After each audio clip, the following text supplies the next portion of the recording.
Coming up on episode 95 of the Behind the Back podcast, the NBA revealed their NBA Cup group stage matchups. So we break down the matchups for the Kings and how we think we're going to stack up there early on. And then we take a quick preview at the Kings Las Vegas Summer League roster, who we're excited to see going into Summer League as they start tomorrow. So we will definitely go into that. And then we switch over to some football. We have an interesting conversation, something we haven't done on this pod before. We compare our quarterbacks. We take a shot at Brock Purdy. We take a shot at Jalen Hurts. Who is the better quarterback in our opinion? We'll discuss that on the pod. So with that being said, y'all, let's get it.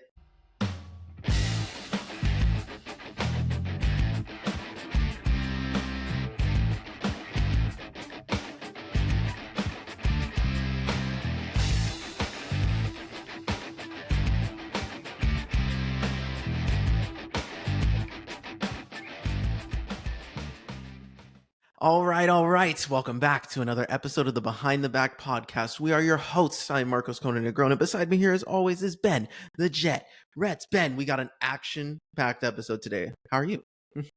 I'm good, man. It was a fun 4th of July weekend. This was the first 4th of July that I actually stayed in this year. And 2-minute story time real quick. So we stayed in for the 4th of July. About a month ago, my girlfriend, I was telling my girlfriend about this video game that was coming out, and it was called Split Fiction. Mm-hmm. And I was like, this is a really cool game. Like it's couch co-op, so we could play it together if you wanted, no pressure or anything, but we could totally play this. It'd be a ton of fun. And I showed her a video on it, and she was like, oh yeah, it looks pretty cool. It looks pretty fun. And so last week, we're sitting there like, well, we ain't got nothing planned for 4th of July. And I'm like, what do you want to do? You want to go somewhere? Do you want to hang out with somebody? And she's like, well, what was that game you were telling me about, like a month ago? And I was like, oh, Split Fiction. Or no, I was like, oh, Borderlands. And she's like, no, the other one. And I'm like, oh, Split Fiction. And she's like, yeah, how about we do that? Dude, I was shaking. I was so excited. So I bought that game. We were rocking it all weekend long. It was a blast, man. Like we totally bonded over it, had a ton of fun with it. We beat the game. Nice. For anybody who's interested in it, highly recommend, man. It was a ton of fun to play. The storyline is phenomenal.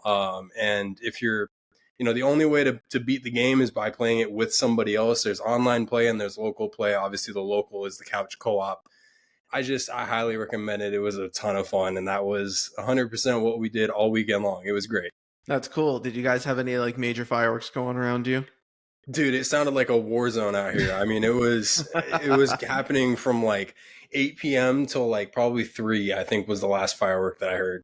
Oh, that's insane. Yeah, we stayed home too, and there was there's a street adjacent to our complex, and there was this family that had a whole mortar style concrete slab set up, and they were launching legit fireworks that they got out of state. And they said that they told us that they do it every year. It went for an hour long. So we were just out there just hanging out, getting a free fireworks show. So it was pretty cool. The whole neighborhood was around. They're like, oh yeah, this family does it all the time. I was like, oh, that's sick. That have a little thing here every year. So that was cool. And then wifey and I just celebrated our first year of marriage together. Our anniversary was yesterday. So that was a lot of fun. It's weird to think it's already been a year. Thank you. It's crazy. So, love you, D. I'm happy that, it's been a crazy year already, so we're excited for the rest of it. But, that's 4th of July weekend. I'm glad it was good. So now, as you guys heard in the intro, we got a lot of fun stuff to talk about. So we're going to start with the Kings. We're going to keep it NBA to start because there was potentially some news, and now there wasn't some news regarding Jonathan Kuminga. So we can rehash that another time when there's actual traction behind it. But we wanted to address the NBA Cup released their group stage for the matchups for what it's going to be. And so for the Kings, we got matched up with teams that we are pretty familiar with in this NBA Cup setting with the Oklahoma City Thunder and the Minnesota Timberwolves. This year, we also face the Phoenix Suns and the Utah Jazz. So off the rip, instant reaction.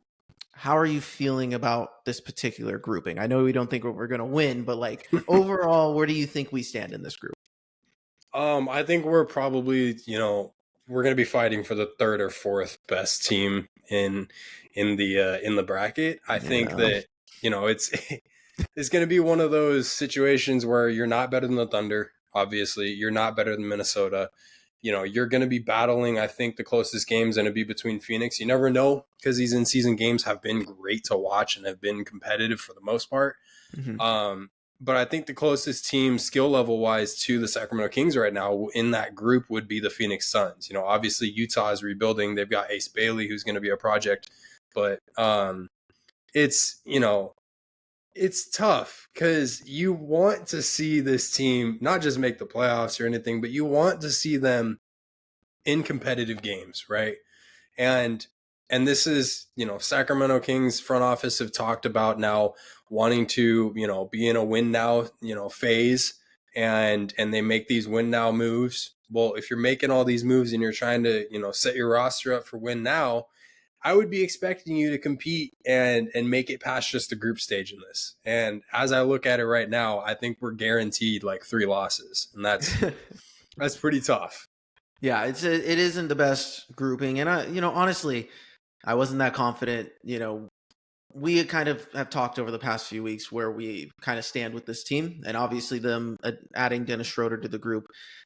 We are a veteran team, and you know we should be competitive in most games. That'll be the question: is how long can these this older team stick together in terms of will these guys stay healthy? Do we end up moving on from some of these guys? I think it's going to be a completely different roster after the trade deadline, and we can have that kind of conversation later. But this group stage is going to be tough, and I agree. I think we're the third best team, maybe, and that does depend on the lineups that Phoenix have at that time. But they just paid Booker his new deal, so he signed a massive contract too. Massive. So yeah, I think what was it, like 2 years, 175? I think is what it was. Yeah, the final just came out, like they finalized it. It's crazy. 145. 145. So 2 years, 145. Yeah, so good for him. Well deserved. Obviously, he was the lone remaining star on that team. So he'll have a chance to, Devin will have a chance to kind of reshape the future of that team with Jalen Green and co. So for the Kings, I don't know what this team's going to look like or what, the experience is going to be just yet. So it's kind of hard to say like how confident I would be against a team like Minnesota. We've had success against them in the NBA Cup. But OKC, we got a win. I remember one of the times we played them a couple years ago, I think. But I don't know. I think there's not much that we can really say to it outside of the fact that we probably are the third best team, and unless we make major moves, it's probably going to stay that way. But we will stay competitive. I think these guys, especially now that they've kind of had a half season plus an off season, I think this team's going to look a little more like a team this season. But that also, I don't know what that means. So. Yeah, and that's going to be the conversation, going into the season, and obviously as the first, month of the season, essentially plays on, is how much of a team are the Sacramento Kings. Because there's been so many people, dude, you've seen it, I know, who are coming out and tweeting and calling the Sacramento Kings like the ultimate 2K built team, right? Like it's like if you set auto draft on your fantasy league, or if you set auto draft in your My Manager on 2K, like it's one of those situations where there's some really good players, right? But the mesh and how it all forms together is the question mark, and that's where we're at with the Kings team. I mean, there's no doubt this team has talent, right? And from a talent level, I think they can actually absolutely keep up with any of these teams in West Group A.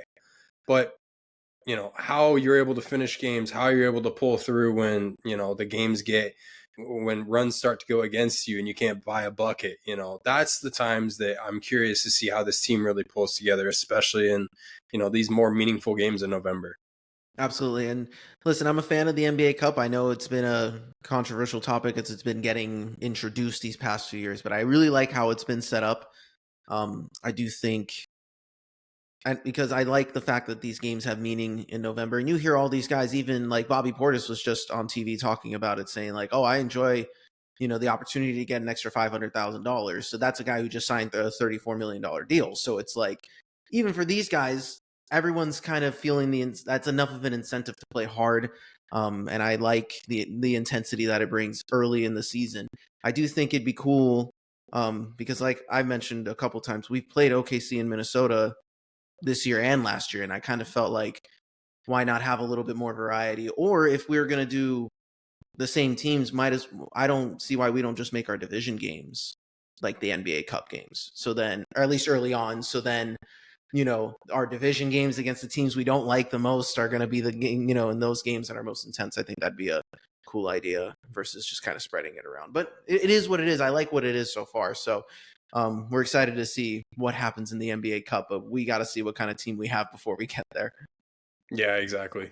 And to start with that process of figuring out who's going to be on that roster, a great place to look for the Sacramento Kings will be in the Las Vegas Summer League, because we're going to have a pretty decent team in terms of players who should be contributing minutes on this roster if we want to find some success within our depth, right? So I don't have the whole roster in front of me, but I know Devin Carter, Isaac Jones, Isaiah Crawford are going to be there. And these are guys who, Devin and Isaac have been up and down the league. Crawford has played in a couple short stints, but these guys have been in the G League and have been huge contributors in the G League and are expected now to take that next step where they can potentially get bench minutes for the Kings while they try to figure out this roster. So our G League team's looking pretty good, and we're running with Devin Carter as our backup point guard. And there was also reports that Nick Clifford was also getting reps at the point guard position. I don't know how I feel about that, but I want your take on it. What do you think about Nick Clifford getting some run at point guard? I don't think it hurts too much. I do find it interesting, that it's not a general consensus per se. Not everybody is on the same page, at a fan base level as to their expectations for Clifford. I am open to it because I want to see what the kid's capable of, and I want to see if that is something that you can explore. Obviously, Devin Carter taking reps at a true point guard position is something that he's never really been asked to do either. And so he even was coming out and talking about how this is something new to him, and he's willing to give this a try, and he's going to put everything into it. But Matt George of Locked On Kings, he made a really good point, and also talked about how there are people in the Kings front office who, when they drafted Nick Clifford, they pictured him as a backup point guard. So the vision's there. It might not be all around, but the vision's there, and they want to give it a shot.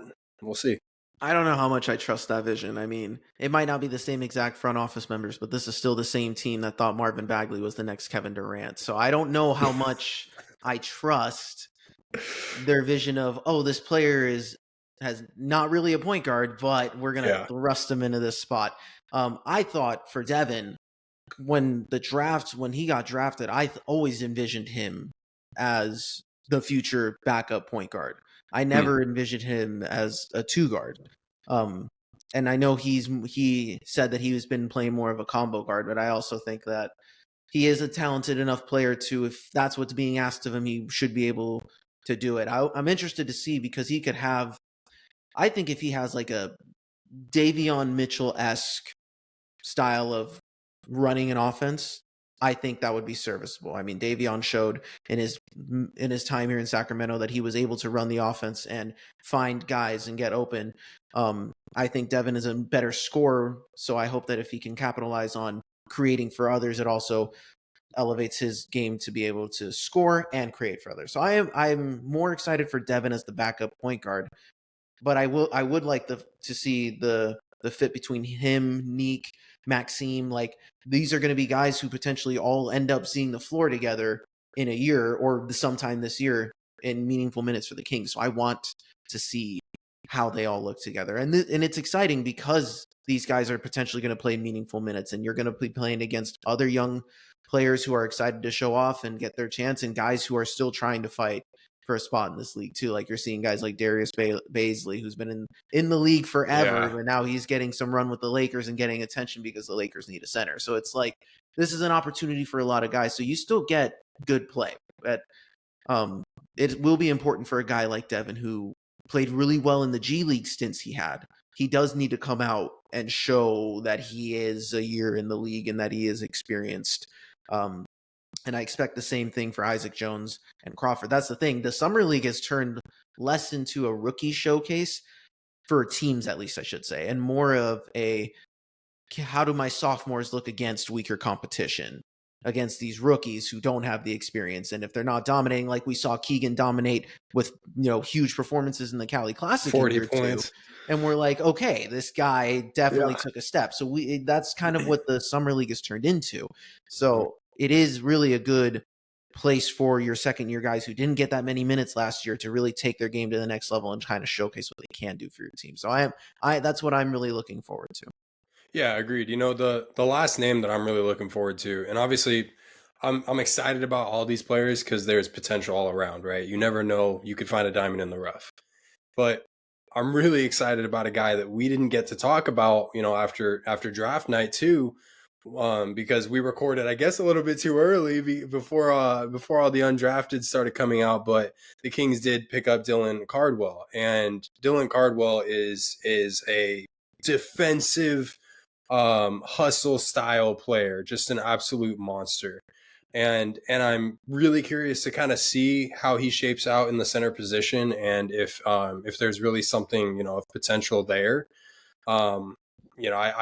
I'm curious to see what he looks like, especially on the offensive end, because I know that's not really his strong suit, and that's a little concerning with a team that is going to need some firepower even at the center position with Domas sitting. But yeah, I'm excited about Dylan. I did love what he said today.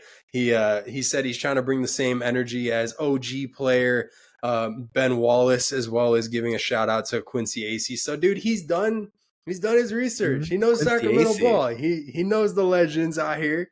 And I thought that was pretty cool. Yeah, I know Cardwell, center out of Auburn last year.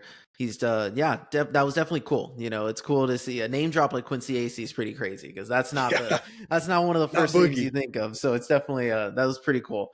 So yeah, no, it'll be a good chance to see a lot of these guys. I am excited for Carter, and I am really excited to see Neek and Reyno too. Like I'm excited, man. This is gonna be fun. Like the summer league's gonna be cool.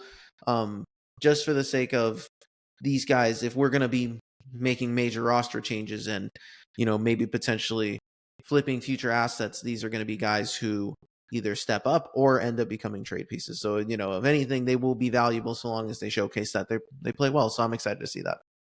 I agree. So there's one last thing I need to touch up while you're here on, and I haven't watched a lick of it because obviously the Kings aren't involved in it, and I know you probably haven't either. The Cali Classic has been going on in the Chase Center in San Francisco, and I gotta say, man, like I'm a pretty dramatic person. I like to think, I like to use my words a lot. And I kind of battled with this word before wanting to say it here, whether it was the right word to say or not. But the Cali Classic in San Francisco has been nothing short of pathetic. It's pretty sad. There's been no fan turnout. Like there were games that had almost like zero fans at it. And that's, to me, it kind of shows like how amazing Sacramento has been as a fan base.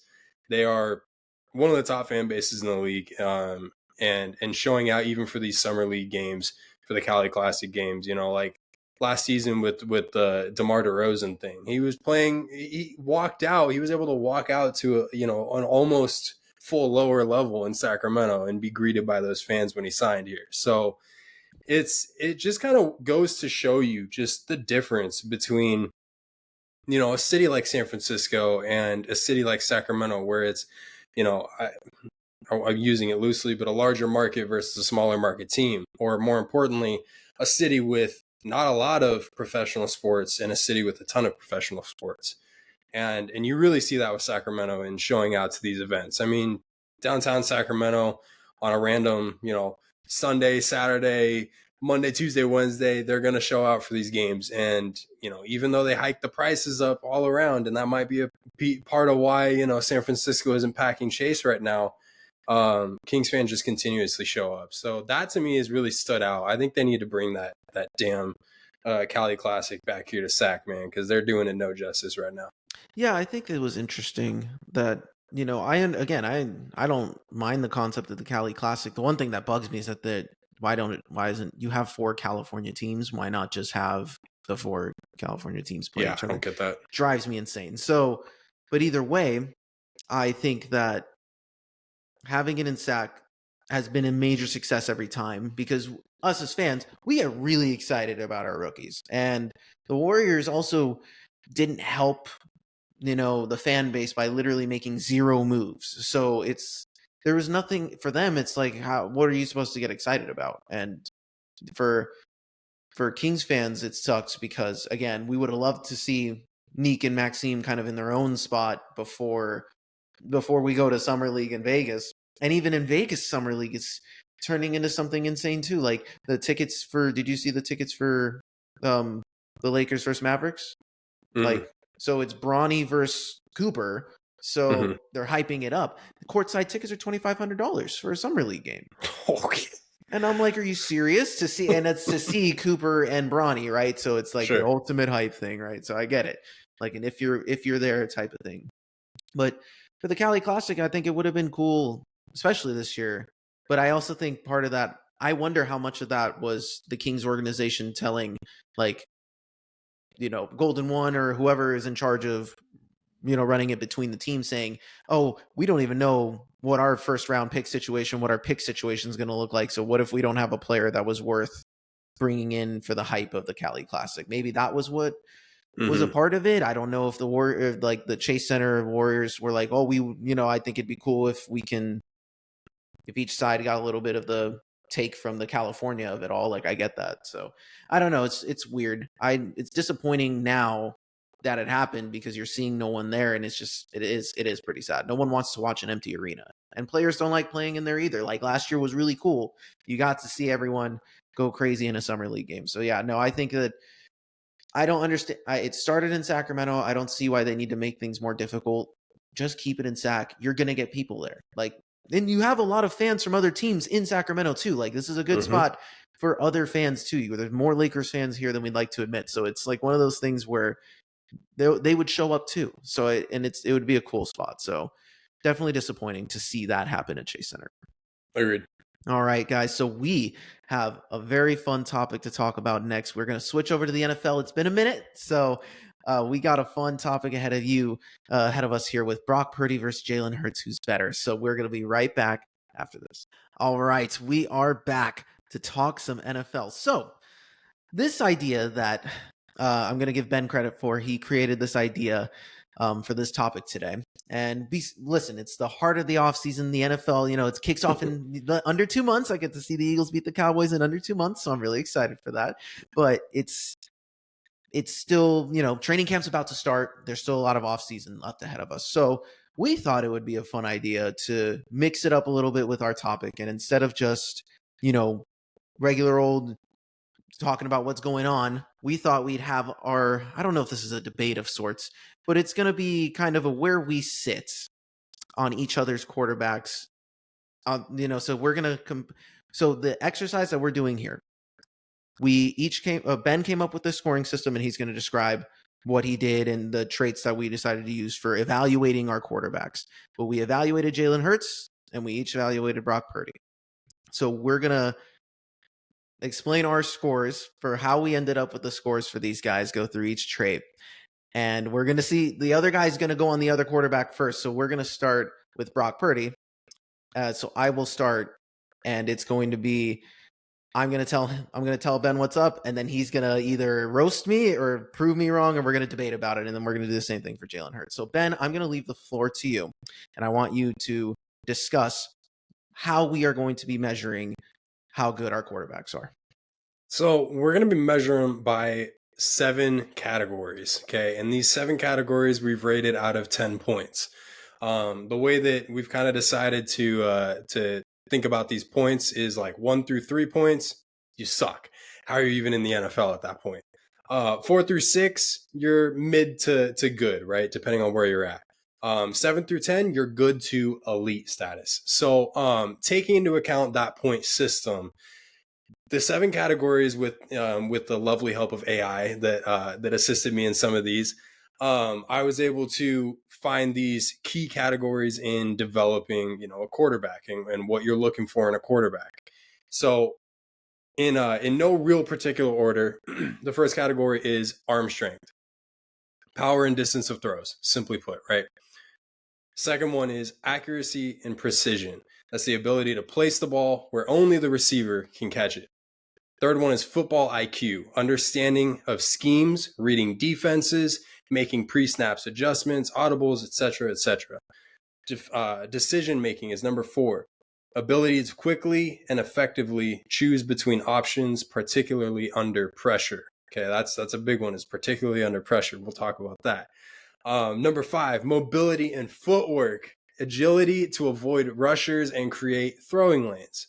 Number 6, leadership and composure, ability to command the huddle, inspire teammates, and perform under pressure. And number 7, last but not least, toughness, physical and mental resilience to endure hits and stay focused on the game plan. So out of these 7 categories, again, this is a 10-point system, the best that the most elite of elite quarterbacks. I'm going to say it's Joe Montana, because screw all you guys who think that Tom Brady was a better quarterback. Joe Montana was a 70 overall, best quarterback all time, right? That's my opinion anyway. He would be a 70 point, right? Did everything perfect in my opinion. Obviously, I don't think either one of us is going to sit up here and say that Brock or Jalen are 70-point quarterbacks. Mine is Brock is a 69 for me, so I gave one less. But I'm going to go ahead and hand it over to you, Marcos, with those categories and the point system being said. Okay, so this was fun. Number 1, I thought this was really cool when doing this exercise, because at the end what I did was I divided my final score by 70, and it gave me almost like a Madden style rating. And I thought that was a pretty cool exercise going through it. So shout out to you. This was a really cool idea.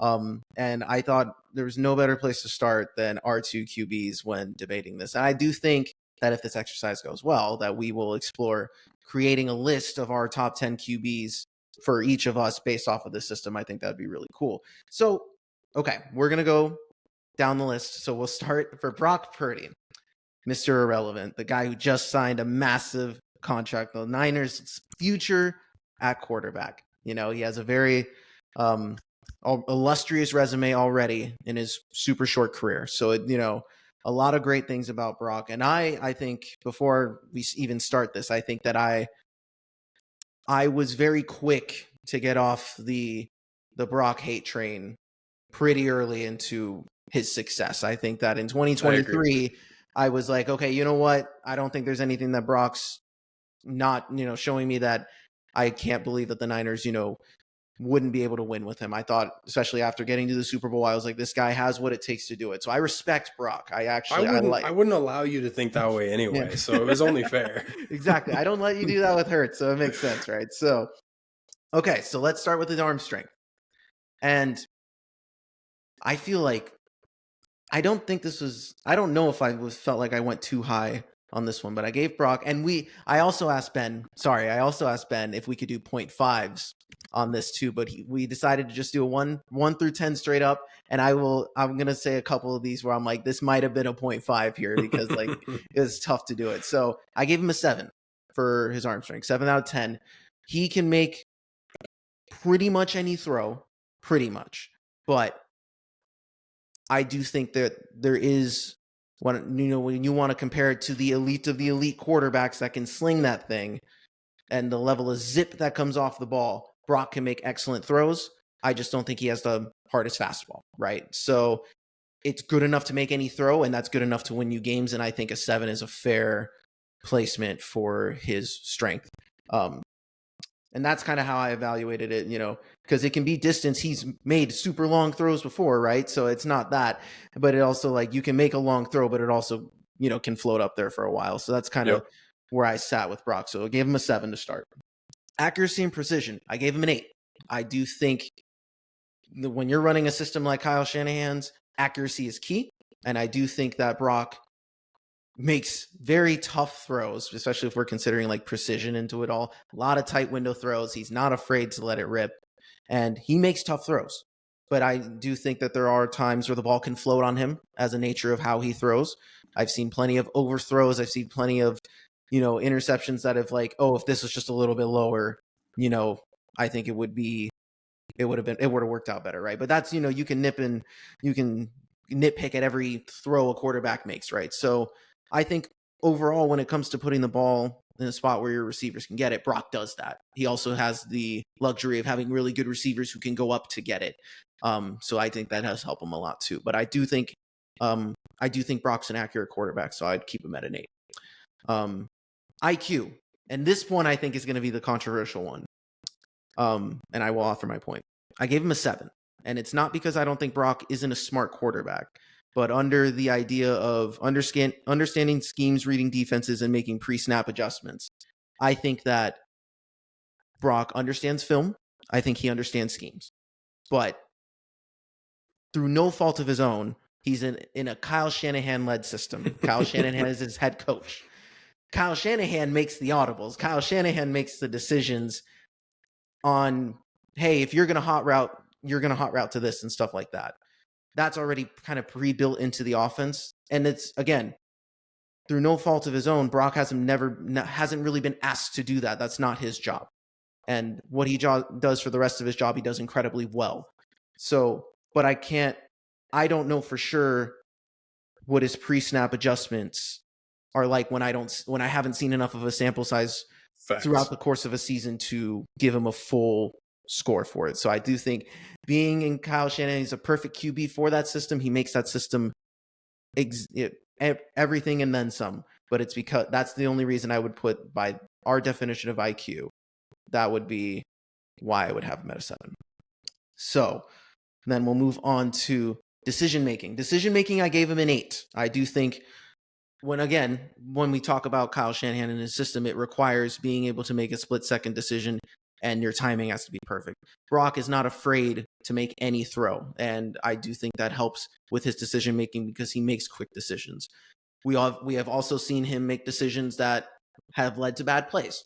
So, I can't give him a perfect score. I do think there's work to be done with his decision-making, but I also think that it was a product of last year specifically was a product of ever-changing rotation of receivers and all of your guys getting hurt. Like it's hard to really get the full Purdy experience without any of your receivers there. So I didn't want to dock him too much for it because I think that didn't help the outcome of a lot of the decisions he made. So I did factor that in. So I'd give him an 8. And then mobility and footwork, I gave him a 7. Because I think he's underrated at escaping the pocket. I think he is very shifty. I think it was talked about a little bit more last year. I think it was more notice of how he was kind of able to escape the pocket because the pocket was kind of collapsing on him a lot, right? So, but he isn't the kind of player that you can plan your offense around his mobility. Like his mobility needs to be self-created because you don't want to run a running offense with Brock Purdy. So I think when we talk about mobility there, his ability to avoid sacks is great. And he's able to create and play make outside of the pocket from those scrambles. He's able to keep the play alive. He's very good at that. So I gave him a 7 there just because if he was a more formidable runner, I would have given him more credit on the mobility side of things. So that's where I gave him a 7 there. And then leadership, I give him a 10. I think when you sign the big deal, you've led this team to a Super Bowl appearance and multiple conference championship appearances, and the team has stuck by you through thick and thin when all the conversation has been about you the whole time. I think Brock has earned nothing but respect from this team. And I think that I think the team loves him. I think he's perfect for the Shanahan system. I think he elevates it to a level that Shanahan hasn't had in a very long time. And I think that he I think he is able to perform under pressure. We've seen him make big plays in big moments. Obviously, the biggest stage, he still needs to accomplish that. But I also believe that he can. I think that he walked off the field in the Super Bowl ahead, right? He led the team to be ahead in the Super Bowl. So he did all that he could then. And there's been plenty of games that without his ability to make a big play in a big spot, the Niners don't win. So I think, especially now that he's in his fifth season, he's ascended to a level where now he can command an NFL offense now, and you can start taking that next step to building the rest of this offense around him, which I think the Niners have. So I give his leadership a 10.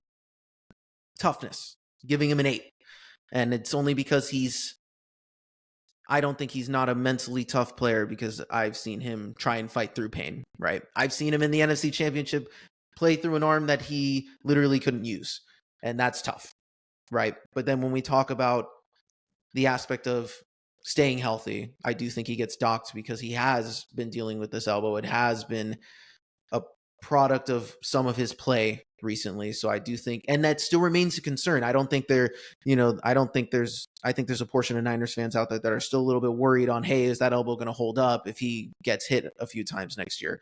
So that will be something that comes into play. But this dude, he stepped up in big spots. He makes big plays. I don't think there's anything not mentally tough about Brock Purdy. So when we factor in that whole score, that it comes out to a 55 out of 70. So and it sounds bad, I think, because when I was doing this, I was like, that kind of sounds pretty low, right? But then when we do the math, it puts him to like a 79, right? So that comes out low. And I do think, again, this is kind of like I feel like the 7 on the IQ was probably my harshest thing. But again, I don't think that's any fault of his own. So I think that if he was given the opportunity to improve on these spots where he, is hampered by something that's not in his control, I think he still has the ability to grow and get better. I don't think he's anywhere not. I think he's getting towards his ceiling, but he still has room to grow. Okay, so Light me up. 55 points for Purdy, right? 55 out of 70. Yeah. Oh man, I also had 55 points out of 70. So we are right on. Wait, seriously? On board, 100%. Let's go. So let's run through it. So you gave Brock a 7 on the arm strength, right? Mm-hmm. I also gave him a 7 on the arm strength. I think that, as far as, like you said, as far as throwing that thing deep and finding his receivers 40 plus, no problem. No problem whatsoever, especially if you can get some air under that thing.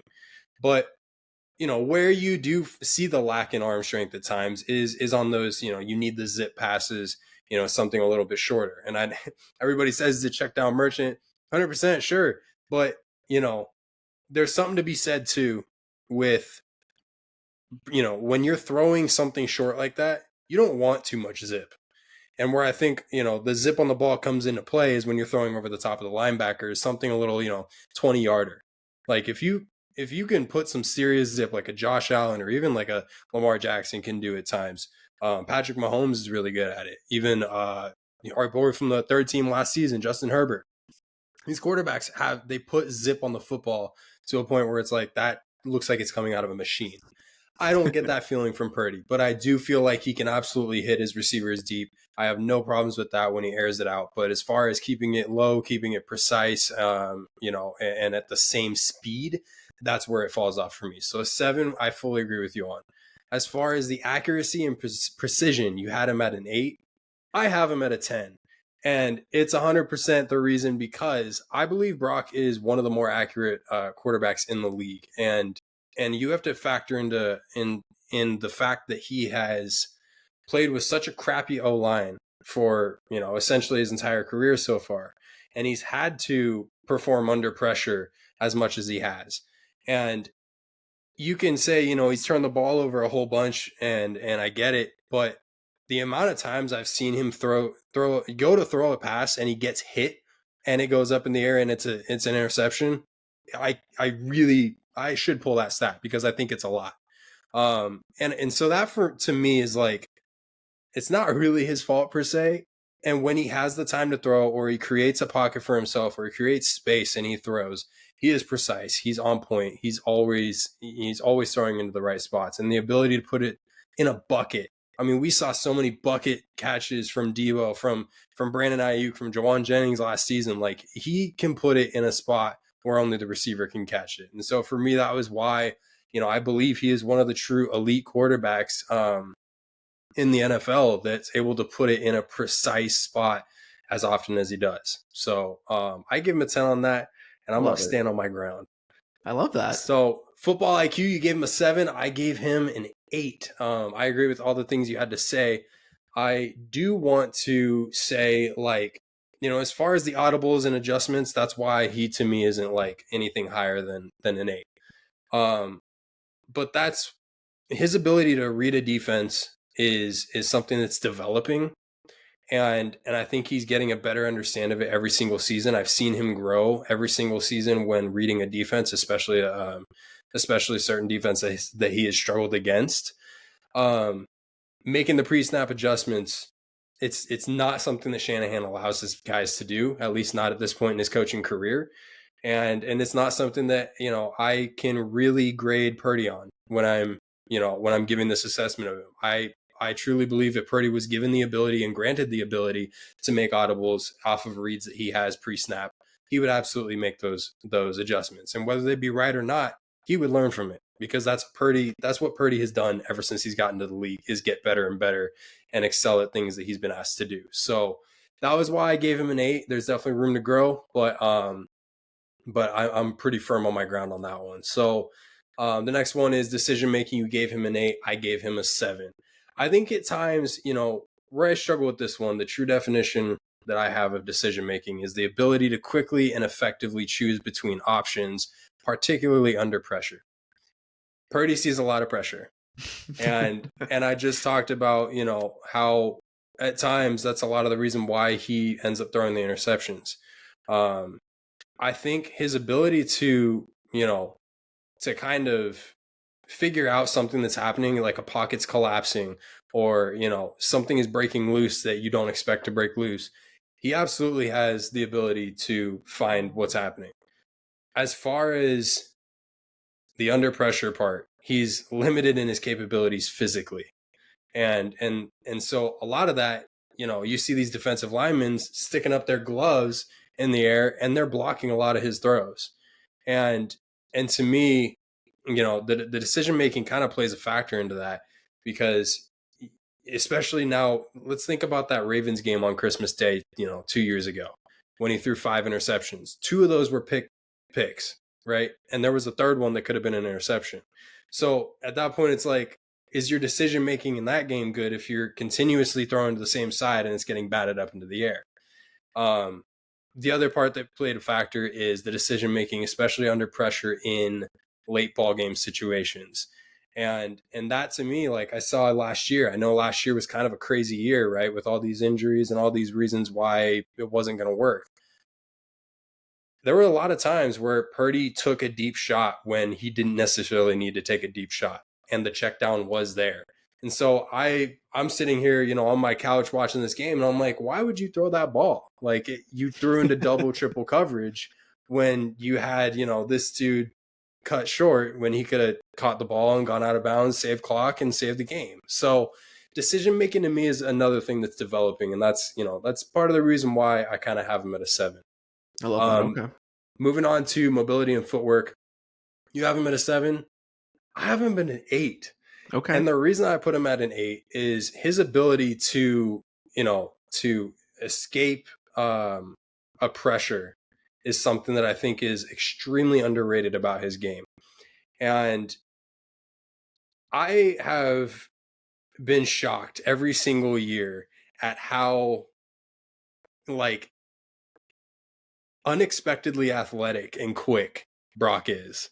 Mm-hmm. And I saw it the most in that Lions game, in the NFC Championship game in 2023, when they when Brock coming out of the halftime, they needed something. They needed things to keep developing. He had a drive where he was running the ball. That was the only way we could get the first down.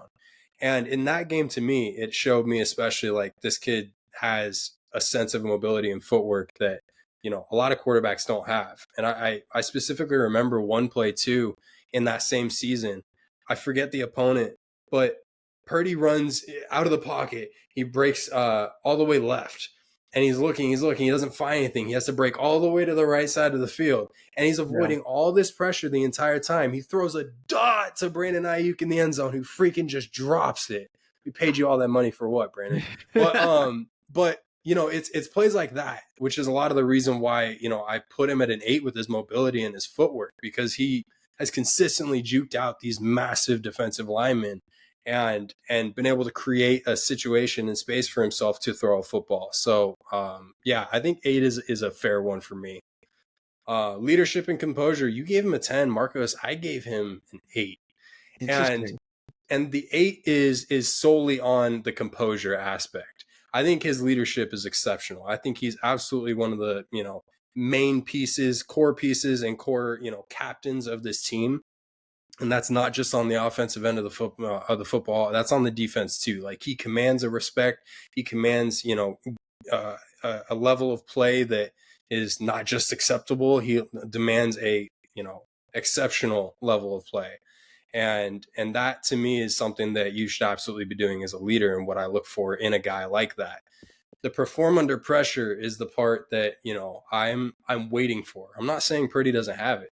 I'm just waiting to see a little bit more of it.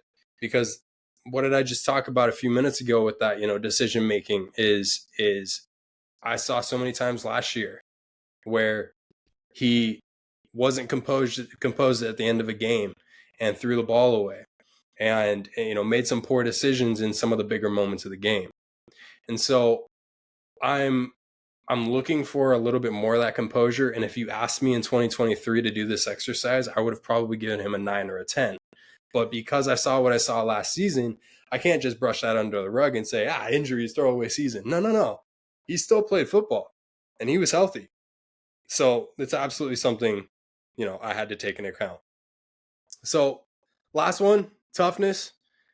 You gave him an 8. I gave him a 7, and it's 100% because I need to see him survive a little bit more of these hits, especially on an offensive line that, the 49ers don't seem to want to invest in the same way that, some teams around the NFL do.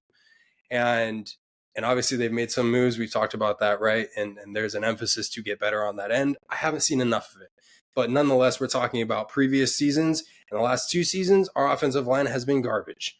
So when Purdy gets hit, ever since that NFC Championship game, I get flashbacks, bro. And it's scary. It scares me. It started with that, and then there were other injuries throughout the last year that, were ticky-tack things, but it's things that's like, you can't necessarily just overlook that, especially in a guy who's going to get hit as many times as he does. He's not the biggest guy on the field. He's not a Josh Allen, He's got some physical limitations, and he's taking massive hits. And so, his toughness, to me, I don't doubt he's tough, but it's the physical resilience to endure those hits. I think he can absolutely take the mental side of it, and continue playing on in a football game. But that physical toll, I think, is absolutely something that, I factor into why I gave him the score I did. So again, we both finished with 55 points. I didn't expect to end with 55 points each. I thought you were going to be a little meaner to Purdy, honestly. Honestly, going through it, I was trying to be as objective as possible. I think that, especially if I plan on doing this for future quarterbacks, I was thinking to myself, okay, I prefaced it by saying I respect what Purdy's done so far, and I acknowledge winning too. So I like what, he's been able to do with the success that he's had with the Niners. And he absolutely showed that he can win with this team. So that automatically, for me, kind of gives me that bump. And I understand that if for some people it takes, getting to that next stage, winning it all, right? Like, that's his next step. And that, that is a stage in his development that now that he signed his contract, he has time to fulfill. So, a lot of that's, I wasn't expecting us to have the same score. I wasn't expecting you to be, I wouldn't call it critical because I don't view it as critical, but I guess in the It's grand critical. scheme of things, I mean, like a 78 rating, for Yeah. what we have is lower, I think, than if you were to ask a normal Niners fan. They'd be like, oh, I would have Brock higher, probably. And it'll be interesting to see. That'll be the discourse um around Brock for years to come. So it'll be interesting to see if he takes that next step this year. Yeah, and I give the score while also being one of Brock's biggest fans, right? And this. I've been on the Brock hype train ever since he stepped in for Jimmy G in that Dolphins game. I think that Brock is an exceptional quarterback. I think he's got so much more developing to do. And I think, we've talked about this before, Kyle Shanahan does kind of limit him to some of that development. So, if that cap can kind of come off, if we can crack that can open on Kyle and really, open up Brock a little bit more and use him to his fullest, my 55 points could easily jump up to like a 62, 63. I think he's got, everything it takes to be one of the best quarterbacks in the league because he showed it from a statistical standpoint. I'm especially curious to see when he has a fully healthy roster and a season that kicks off the way it's supposed to, vibes wise and everything. I'd be curious to see if he goes back to that same level of play. But I love Brock Purdy. I absolutely think that Brock Purdy is the quarterback one for the 49ers for their foreseeable future. And I'm excited to see him kind of grow into his role. I love that. So what did you think of, I know we didn't finish yet, but so far, what did you think of going through this process of evaluating him? Did you feel like, based off of the traits that we had, like it was a good way of evaluating the talent level? Does that make sense? Yeah. Yeah. What I think it did for me the most was actually kind of like, I hate to say it, but kind of bring me back to earth. Because, I love Brock. I think Brock can do no wrong in a lot of ways. And if anybody hasn't listened to it, he did a podcast with Bussin' with the Boys. It was a great hour-long conversation they had, super funny. But you absolutely get a great feel for who Brock is. But it brought me back to earth doing this exercise because I looked at some videos of him and I was, digging through the stats on Next Gen Stats, and I'm like doing the whole exercise and I'm like comparing him. I'm comparing him in certain aspects. Like, for example, I'm going to give you a sneak peek. I gave Jalen Hurts a 10 on mobility and footwork. And I compared Jalen Hurts' mobility and footwork to that of, Brock Purdy's. And I was like, nah, I can't put Brock that high. I've got to dial this back. And then I'm thinking about other quarterbacks, and I'm like, okay, how's he compared to this guy? Well, this guy can't run out of the pocket at all. So, so it was a fun exercise. I feel like I got a better and almost best sense of where Brock is as a quarterback now. Being hypercritical or not, I still feel really good about Brock. I love that. All right, cool. So on to the next quarterback, the guy right behind me here is Super Bowl champion, Super Bowl MVP, Jalen Hurts. So the floor is yours. Let's go over our numbers for Jalen Hurts. What do you got? All right. So with Jalen Hurts, I want to do something a little bit different here. And because this is a new, subject for us and a new exercise, I want to see just kind of how this stacks up, this way of doing this breakdown. So instead of just me running through my points, I want to see exactly right after I tell you mine, what yours are, and then we can kind of banter on it, especially with this Jalen Hurts conversation, because I'm genuinely curious to see where you put him versus where I put him. So, okay, wait, before we do it, yep. I want, we probably should have done this with Brock too, but what do you think? What do you think my score for Jalen Hurts is? Before we get into it, because we'll go through it. So what do you think? I know you're a humble king, so I know you wouldn't have him in like the high 60s. I wouldn't be shocked to see him at 60, but I think you're I hope I don't eat my words. I think you're a humble enough king to have somewhere around like a 56. Okay, I love that. All right, let's do this. All right, so arm strength, we're going to start it with arm strength. I gave him an 8. And I absolutely think that Hurts puts some zip behind his passes. I think that the downfield presence is there. As he goes deeper, the precision is the conversation that we will have. But I fully believe Jalen is a capable enough quarterback to put some zip on the football, put it in a tight window like that. So I I gave him an 8, and I feel pretty good about it. So for me, I gave him a 7 as well. I feel the same. I think for me, Jalen has the best moon ball in the league. I think that he throws an incredibly, good pass from Mm-hmm. 25 plus. Like he could just put that there, like you said, in the breadbasket, right in the bucket. But I have seen him be a little bit shaky at times, especially when he's had uncontested. Because unlike Brock, he has an amazing offensive line that allows him a crap ton of time to throw the ball, and he's been given time, and I have seen him miss throws before. But again, this can be a nitpicky thing. But I like with his strength, I think that he has the ability to push the ball, but I do think that there are times for like it's the same thing with Brock. Like there's nothing for me that says, "Oh wow, he zipped that thing in there." Like he has that ability, but I can't say that he compares at all to like a Mahomes or an Allen or any of those guys. So I thought a 7 was a good spot for him too, because I felt like him and Brock throw a very similar style of ball. Yeah, and I think that's pretty true. It's interesting. I did some digging into that time to throw. I love that you brought that up. And it'll apply here in another Mhm. thing. But 2023, Jalen was allowed just over 3 seconds. It was 3 3/10 seconds to throw. That was good for sixth in the NFL. In 2024, it was 3.13, which is good for second in the NFL by just a tenth of a second to who? The Baltimore Ravens and Lamar Jackson. So, Jalen absolutely has that time to throw, and that's massive. So, let's move on to the accuracy and precision. Marcos, you might not like me for this one. Okay. I stooped below the 7, and I went with a 6. And if we did do the halves, I would Mhm. definitely put him at a 6.5 because Mhm. I played with this number for a minute. The accuracy and precision really comes into play, especially on the deeper balls. And when Jalen has been asked, especially under pressure, to throw some of those deep balls in 2023, especially, I saw a lot of those passes get away from him, and I, that to me is I even recall one, especially with like AJ being wide open at one point and he just completely missed him. And I mean, that happens. But for me, I sat there in that moment. I'm like, I know Brock could have at least put that more on target, if not fully in that bucket.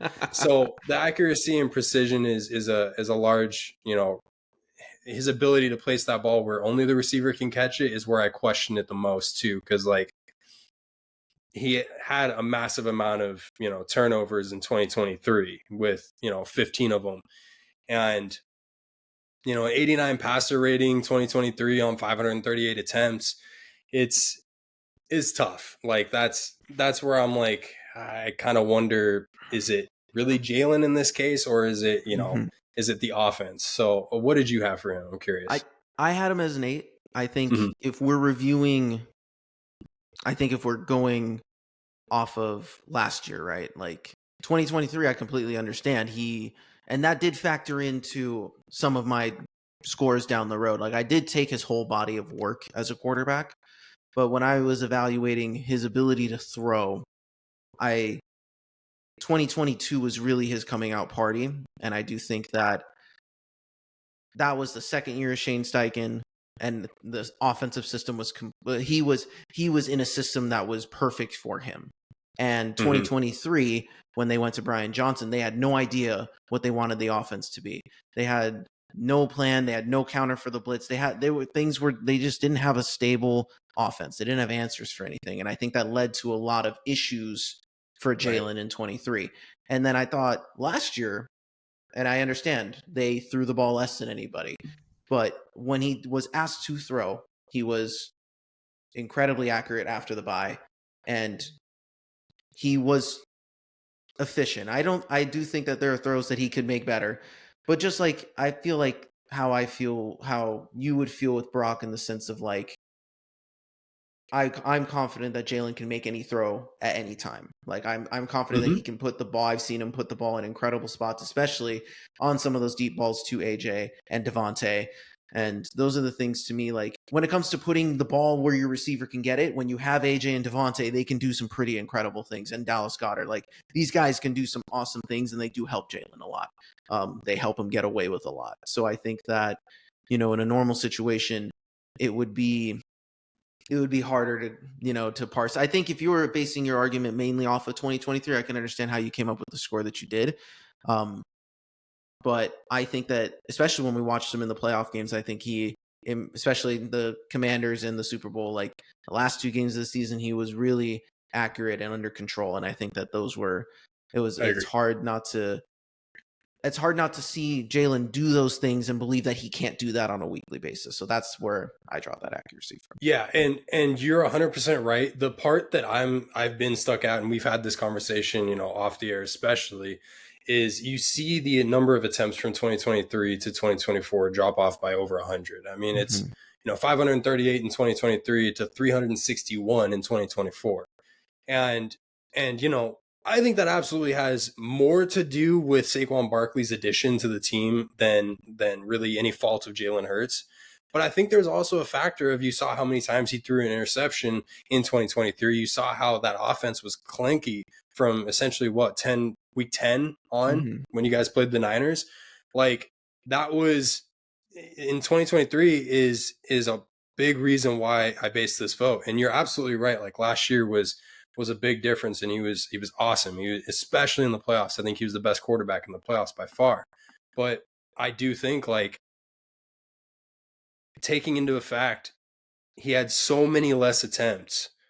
It's hard for me to jump that up to really an 8, because again, this is like a 6 or a 7 for me, and I've played with that number. I went 6 because I can't give him that much credit, but I just I like what Hurts is able to do last season, and the number of attempts really drawed it back for me. Okay, I want to do a quick sidebar, because just a quick one, because I think you bring up an interesting point about how the number dropped. Obviously, that's a Saquon Barkley effect, right, for the passing attempts. Let me ask you this. Would you feel, and this is kind of hard to ask because you're going back a little bit, hard to remember exactly how you felt in that moment, but in 2023, the exact same argument could be made about Brock Purdy, because of the Niners were one of the lowest passing attempts team in the league because Christian McCaffrey was having a 2,000-yard all-purpose season. And I never felt like that was taking away from the plays Brock was making. And I also didn't think that was the team not believing in him as a quarterback. I think that's the team believing that they have an all-time running back having an all-time season, and you're riding that horse until, it goes down. And I felt like the Eagles, once the Saquon Barkley thing just kept taking off, I don't see a reason to dock Jalen for them going to what was working best and then utilizing Jalen. So I guess, for me, it's like, do you think about that a little bit? Like, did you feel that way with Brock in 23? Or did you feel like because the Niners were just so explosive, everything was going their way, you didn't really think about that kind of thing? You know what I'm saying? No, I love this. I disagree for this reason. In 2023, Brock threw the ball 444 times. In 2024, without Christian McCaffrey, essentially all season long, he threw the ball 455 times. So only 11 times more. So for me, it's not, for my situation as a Niners fan, it's not a, Christian McCaffrey situation as much as it is a Kyle Shanahan casualty situation. Like, this is very much going to be a run heavy, set your dominance on the ground, and then throw the ball style offense, no matter who Kyle Shanahan has at the running back position. So, I think in that case, I'm not thinking about, the Hurts and the Eagles and the Saquon situation as much, because for me, I'm not used to, a situation like that. His number of throws went up by 11, even though he didn't have the best running back going into 2024 in the NFL. Like, that was just that was the situation. So his numbers took a casualty, right? And especially that red zone offense. Like, since we're on the topic, I mean, Brock finished in 2023 with 31 touchdowns. In 2024, he finished with 20 touchdowns. And we remember all last year, really, for the most part of the season, up until a few weeks left, they were struggling in that red zone. They could not get in. They couldn't punch the ball in. They were leading the NFL in red zone attempts, but just could never finish those plays. And for me, that is where, like, the CMC factor comes into play, more so on his touchdowns, not so much on his numbers of throws, not so much on, necessarily the yards. That makes sense. No, that makes sense. And yeah, the Niners, I mean, they were also like what, top 3 in terms of total yards Hmm. on offense in terms of like inside the numbers, and then once he got into the red zone, it was tough. Yeah, no, and I guess, for the Eagles, I guess the context for Jalen would be the situation regarding his play caller in 23 with Brian Johnson, that experience, Yeah. the no answers for everything. And the I think we also played that playoff game without AJ, so that was a losing battle to begin with against Tampa. So, and our defense was just awful. So, and our offense was really, during the collapse, our offense, despite it being bad, was also a top 10 offense still by the counting stats. So I was like, that's also been the thing with Jalen, and I'll talk about that here with his next one. So what do you have for his IQ? I gave him an 8, but take the floor, baby. Oh, okay. So I gave him a 9, and I think, I knew we'd be close on this. yeah. So I think it's only because if you would have asked me this question in 22, I would have given Jalen like a 6, because he was never asked to do any of this stuff in Shane Steichen's system. It was RPOs, read options, like they were utilizing his legs a lot more. And you saw in 23 his first kind of taste of this offense is kind of almost all you, brother. Like, all right, Jalen, it's your offense. Figure it out. And he still had Jason Kelsey. So Jason Kelsey was calling his protections. Like, that was his role. And then Kelsey retired. And in 2024, we saw Jalen take over everything. Protections, audibling, you are in control. It literally got to the point where they asked, I think it was either players or Jalen himself in the offseason, and they were like, what's this offense going to look like without Kellen Moore? And Jalen was like, I think it was Jalen. He was like, this offense is going to look how Jalen Hurts wants it to look. And so I remember that. it's gotten to a point now in Jalen's career where I do think now that he has all these reps and he's been in all these big games and all these big moments, there isn't anything that he hasn't seen now. And he feels more in control of the game than ever. And that was evident in the playoff run too, that even in the moments where he wasn't playing well and things were shaky, his ability to, keep the offense plugging and chugging. That big Saquon 72-yard run in the snow, that was Jalen telling Saquon to stay on that side. Saquon thought he was supposed to be on the other side, and Jalen told him to stay there. So it's like, these are the things that, like, he feels like he can read the landscape now. And that's where I really think that Jalen deserves credit. He's not perfect, and I think that we're still going to see that over time. He still has room to develop, but that's why I would give him a 9 on the IQ. And I like that you gave him an 8. I think that was fair. Yeah, and the the 8 is all because of what you said about 2024. I think the growth that we saw from Jalen as a player, not just a quarterback, but as a player, last year was insane, and it was a ton of fun to watch. But I agree, 2023, like, that to me is why I can't give him much higher than an 8 right now. Is because I'm sitting here and I'm like, I can't necessarily just forget about 2023, even though he was as good as he was in 2024. I can't just forget about what happened in 2023, and especially with some of those the lack of the proper scheme calling at times. So No, that's great. So what do you have for his decision making? So decision making, I have a 6, and here's why I put him at a 6. Okay. It has a lot to do with the time to throw. And this is where that comes into play. I know we talked about this a little bit. 2023, 3 3/10 seconds was his allowed time to throw. That was 6th in the NFL. 36 sacks.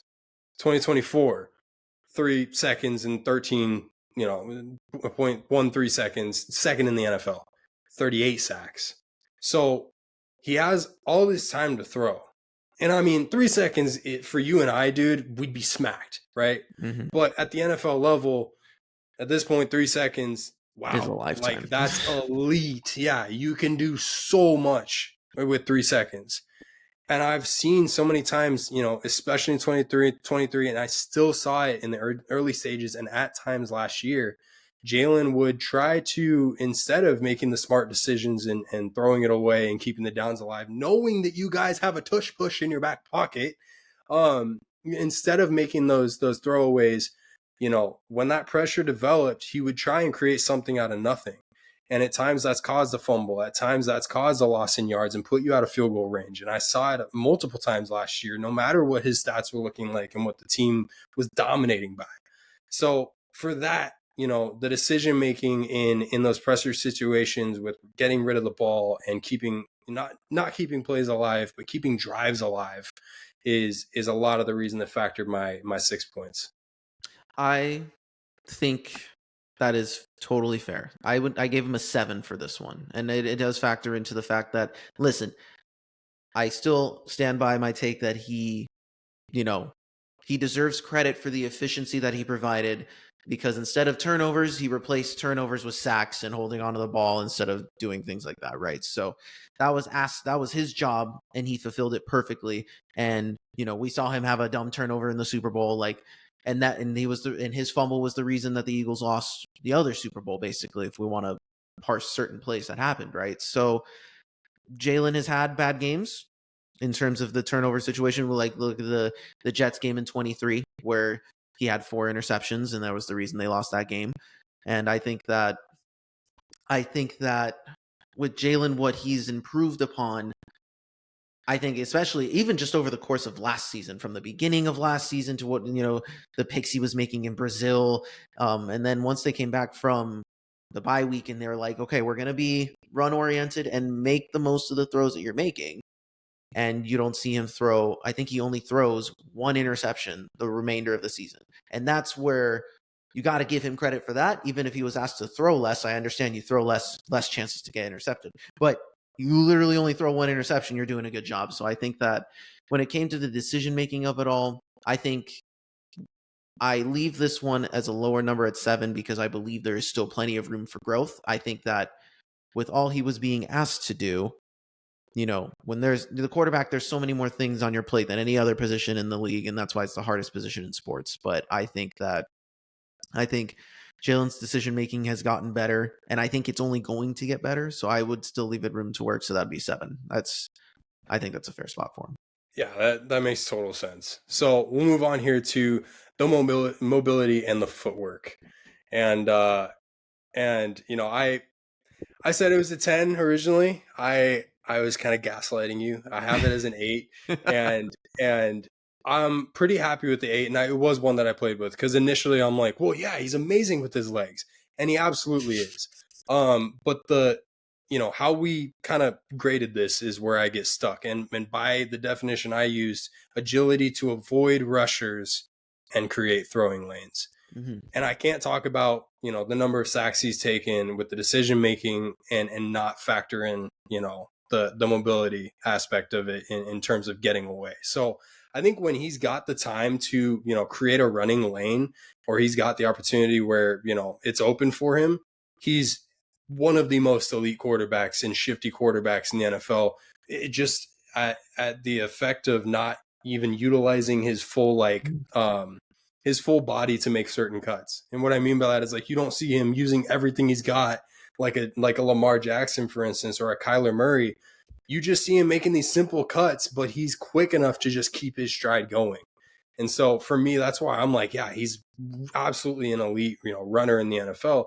But it's that escaping the edge presence and the rusher presence that I'm a little snagged on. But I feel pretty good about the 8. No, that's good. I think I gave him a 9. I think that I think when it comes to the mobility, I think when he was just starting in the league, he had so much more quickness to him. I think that now he has lost like the smallest step, but you saw in the Super Bowl, you saw in the playoffs, all the big plays that he's capable of making. He's good for 600 to 800 rushing yards a year, and you can factor in his ability to run in your offense, right? Like, you can create plays off of that. And that's also another thing that separates Jalen from most, is just his natural strength and his ability to, that also keeps him alive in the pocket, is guys thinking they have him and they won't be able to bring him down. And there's also times like you saw in the Super Bowl where he can just shift around in the pocket and then escape and dart and outrun you when he wants to. So I think what he's done when he creates that space is definitely a little inconsistent throughout the course of his career. He's had great moments and not so great moments when he escapes the pocket. And I do think that when it comes to creating lanes, I think he does an incredible job of doing that. Sometimes he just doesn't capitalize on it. But I think when he's still now in a position where he's one of the best players at escaping the pocket, one of the hardest players to bring down. It does help that he has an awesome offensive line, wearing guys down before they even get to Jalen, making them all the more tired and hard to catch a guy like Jalen and bring him down. So Yeah. I think mobility and footwork has always been a luxury that he's had, and I think that does separate him and has kept him alive and kept the game alive a lot of times throughout his career. Love it. All right. Moving on here. Leadership and composure. I gave him a 3, and here's why. No, I'm just kidding. This was the 10. This was the number 10 for me. Look, this is an easy one, bro. Like, Jalen is absolutely the leader of the Philadelphia Eagles.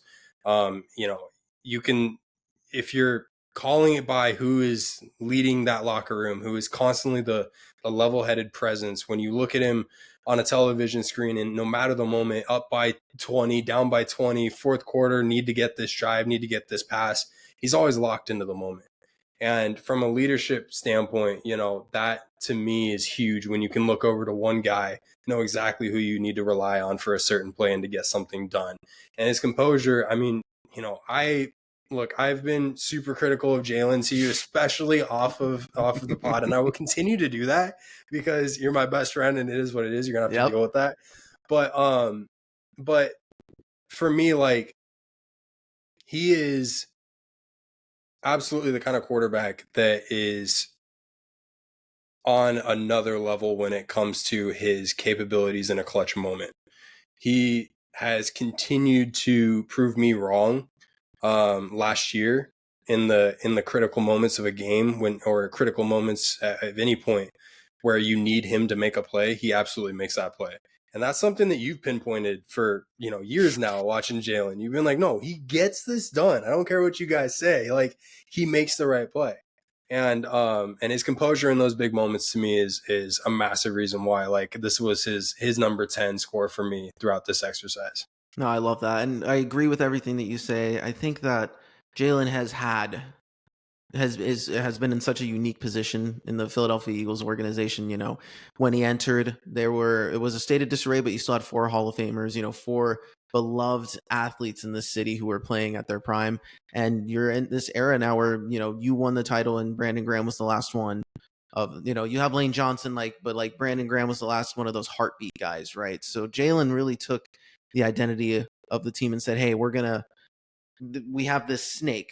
The body of the snake is Nick Sirianni, his energy, and his infectious ability to get his message across to every other skill position player and let those guys ride with his message, right? And then the head of the snake is just Jalen. And when the team is on the field in the numbers, they take his identity. They take his drive, his intensity, and his work ethic shows. I think there hasn't been a harder worker in the city than Jalen Hurts. And I think he's an interesting personality.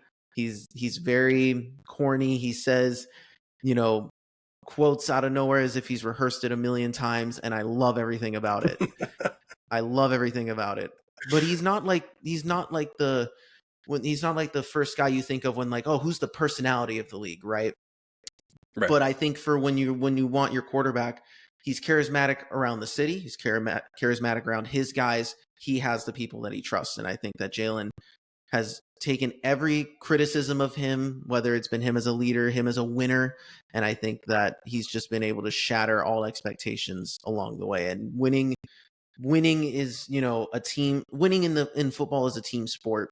But when you're the quarterback and you're the one in these particular situations where he's played, the amount of times I was having to defend him mid-game because he wasn't playing well. And then he makes 2 or 3 big plays when it mattered most. And then I was like, perfect. Now you guys can shut up. We won. We're good. Whatever. So I understand that in the counting stats of it all, Jalen Hurts has a lot of work to do. And that's something we can discuss in a second here. But I think that leadership wise, there's never been any question about Jalen the leader. And he's grown every single year. And I think now it's like when you think of the Philadelphia Eagles, the first person is Jalen Hurts no matter what. Even if Saquon's the most exciting athlete in Philadelphia, Jalen Hurts is the Philadelphia Eagles. So I love that. All right, all right. So moving on to the last one is toughness, which is that physical and mental resilience to endure hits and stay focused. I gave him an 8 on this one, and I gave him an 8 because I think he played on, what was that, a bad ankle? Was it last year or the year Yeah, before? he had a knee thing, and Yep. then And then 22 he had a shoulder that's what it injury, was. but then he Yep. came back for the playoffs. 23 he was good. We were in the playoffs. He had like the knee issue. Last year it was the concussion he was coming back from, and then the knee Yeah. thing, and then he played in the but he's So missed in time. terms, yeah, he's missed some time, but in terms of, so in terms of enduring, he's obviously he's going to get hurt when he takes certain hits, and it's a casualty of football. It's definitely a casualty of his frame as well. Mm, I think from the mental side of it, and especially in enduring at a mental aspect, he played through that ankle injury a little bit. He played through at least one of those injuries a bit. mhm, And you notice the difference. You absolutely notice the, a physical difference because he especially wasn't as good on the ground. But he was never going to miss that game. And that's to me why, like, from the physical standpoint, he's not a 10. From the mental standpoint, he's a 10. Like, mhm. because you're willing to put your body out there even when you're not 100% healthy. Guys like that earn my ultimate respect and should be earning the most ultimate respect. And that's not something you can, turn down. So that's why I have it at an 8. And if we did half numbers, I think I'd probably have him at like an 8.5. Yeah, that's good. I had him at 9, and then for the same thing, because he's missed time, I can't give him a perfect score. But when he did get concussed, he was ready to come back in. Like he doesn't want to not be on the field, and that's Right. something that, like you said, that's always something that's admirable in a quarterback. And that was the same thing I referenced with Brock. Like when you're playing out there with one arm, when you have no other choice, like that's tough. Like I don't care. Like Yeah. so, I I respect those things. And Jalen is always he's he's always healthy for the playoffs, even if he's not fully healthy. He's there, and that's something that's been a consistent thing with him. Even if he misses time in the regular season, it's always towards the end of the season when he's battered and bruised and he's already led us to like an 11-1, a 12-1. Like we're already in a good spot where he can miss a couple games. So Hmm. so long as he remains a focal point in the running offense, he's bound to miss time during the season. It's just I do tense up now whenever he gets hit. I'm just like, oh gosh, like no concussions, none of this, please. Like I need you here. So, but that's something we can talk about in the offseason. But yeah, I have him in a 9. So that put your total as a what? What's that? 54. 54. Okay, you know what? I wouldn't expect you to put Hertz over Purds. That's fair. I I have can't, man. and I have Hertz at a 59. So you were very close to the 60. You were very close. Um, I felt like I think I love, and again, I think this is an underrated part of maybe why I gave Brock Purdy the score I did. These two, the way our teams like to utilize these guys, the way the way they're kind of talked about on the national media, there's a similarity to these guys. They're Massive. overlooked. Yeah, I understand the draft spot's a little bit different, like all that, but they're overlooked players. Nobody really believes in them except for Hmm. the fan base and some of those dedicated ones who stick by them, and they see the intangibles that both of these guys have. Their natural leadership and their ability to make big plays, and I and even just the fact that these two have been the focal points of the postseason for the past 4 years. The past 4 years included the Niners and the Eagles as far as the NFC Championship game and the Super Bowl for the past 3 years. So it's like both of these guys have been around a lot of success, and people don't think they're 20% of the reason that they're as successful as they are. And that's like it's an It's tough. interesting. So I feel I understand a little bit. Like I always kind of felt that part from Brock where I was like, I don't understand the hate when the dude's winning all the time, putting up, and that's the part where I can't like talk too much stuff because on accounting stats, if we're looking at just pure numbers, I mean Purdy's got Hurts beat if we're going on just like regular season stats and things like that. So Yep. it's one of those things where that's also a product of the offense that he's in, all that stuff, right? So that's why I felt like these two are really close. And I think Brock has room to grow. I think Brock can be out of 70 for me, like a 62, 63. Like he can grow to be an elite guy. And Hurts, I wanted to put higher, but I also felt like we need to see him. He still has room to grow, and that's the part Mhm. where I'm really excited too. Is like both of our guys have MVP potential if everything goes the way that we're hoping for. So this was a fun exercise, and I was surprised, but not that surprised. I thought it was gonna be. I thought for both of us it was gonna be a little bit tougher. But no, this was cool. It was fun. So just a recap, I had Jalen Hurts at a 54. You had Jalen at a 59. Mm-hmm. I had Purdy at a 55, so just 1 point over my Jalen Hurts. I couldn't give Jalen the edge No, on of that. Come course. on now. Fair enough. Um, Fair enough. and then you had Purdy at what? 55. 55. So yeah, that was a fun exercise. I think we should definitely be doing this, with some other quarterbacks. And it might be a situation where we don't tell each other ahead of time anything, Yeah. kind of like we did here, and we just kind of see what our evaluations of each of these quarterbacks are. Like, I'd love to see your take on Patty Mahomes versus what mine would be, because if we added an eighth category in there in terms of paying off the referees, I might have that at like a 10, but you might have something different because y'all dominated them in the Super Bowl. But ultimately, dude, this is a really fun exercise. I'm excited to apply it to some other areas. Yeah, exactly. No, I thought this was a lot of fun. So definitely, if you guys like this, let us know which quarterbacks you want us to evaluate, or if you want us to make a whole list that shout us out, we'll definitely have the time to do something like that. This was a lot of fun talking about our QBs. It's good getting a sense because I know it's interesting what the takes that we have here, because off the pod I understand we're trollingly much more critical, but it's definitely something that always piqued my interest of how you truly felt about Jalen Hurts as a quarterback, So this is cool. So before we head out, do you have any final thoughts? No final thoughts, brother. I am ready to head out. All right, y'all. Thank you for sticking with us on this fun pod. This was episode 95 of the Behind the Back podcast. You can hit us up at behindthebackpod13@gmail.com. For all you guys watching on video, all of the links to our social medias are up above. For all you audio listeners out there, the links to the descriptions are down below. Please give us a like, subscribe, rate, review, follow the show. If you're a first-time listener to the show, welcome to the show. We appreciate you sticking with us and enjoying the ride. Welcome to the BTB family. We appreciate you guys. All the love and support as we grow. This is episode 95. We got the big 100 coming up soon, and the new season's coming up soon, guys.